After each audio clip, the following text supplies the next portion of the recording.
Hi, my name's Mark, one of the pastors at Trillium. The word obedience, the word obedient, or to obey, what kind of image does that convey for you or create for you? It wasn't that long ago when these words carried a very strong positive connotation. It wasn't that long ago when they were seen as virtuous. To be obedient was seen as a virtuous characteristic, something that we were actually encouraged towards in a positive way.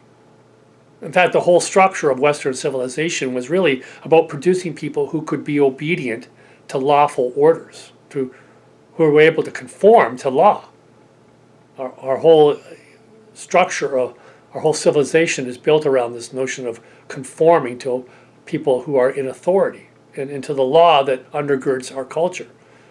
Today, I think modern people have a real struggle with the term obedience, or to obey.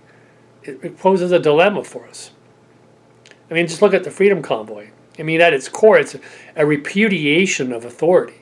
It's a sign of the deep distrust for those who are in positions of responsibility and the power that goes with it. I mean, this is something that goes way beyond simply the Freedom Convoy. I think there's something endemic in us, something that's very deep within us today, this basic distrust of positional power. And maybe there's good reasons for it. Governments, they lie to the public all the time. Corporations lie all the time to the public. Institutions tend to be self-serving. People who are in positions of authority or responsibility can sometimes be self-serving or double-dealing or hypocritical. There's probably no one listening to this video today who hasn't in some form or another been abused by authority in life. So maybe people have good reasons to be distrustful. Do you believe that God talks to people? Do you believe God talks to you? What's God saying? What's the voice of God sound like? It says in the book of Isaiah that God spoke to Isaiah with a strong hand. That is, God spoke to Isaiah in the pressure of his circumstances. Is God speaking to you in the pressure of your circumstances? What does it sound like? I suppose we have a basic decision to make. Are the occurrences of our lives simply random events with no meaning to them? Or is the hand of God at work in our circumstances? Is there some inner message being communicated to us? When life presses in on you, it might be a good idea to say in that moment, "Speak, Lord." Just stop and say, "Speak, Lord," and then take some time to listen. If we're going to follow Jesus, we have to let go of the cynical and skeptical frame that the world has given to us, because it's not going to work with God. Either we're all in or it's just not going to work. Jesus said, you got to love God with all your heart, soul, mind, and strength, which means we got to trust God with everything we are. You see, because the pressured circumstances of life could teach us a lesson that's not meant for us.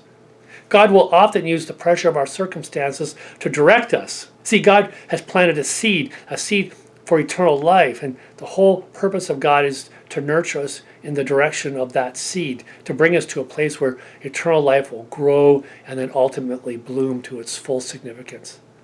Lead us to an understanding of exactly what we are. We might be skeptical of the world, we might be cynical about the world, but we can trust God. See, God is love. And God has only one interest in us, which is love. And God has only our best interests at stake. God's not going to use us for God's interest, but God is going to bless us for our own best good. See, God's on a path to leading us to the truth of what we are. And when those pressured circumstances come to us, it's so critical that we hear what the Lord is speaking to us and then move in response to it, to conform and obey the seed that lives deep within us and to the leadings of the Spirit, so that we can come to that full place of bloom and embrace this truth about ourselves. We are children of God.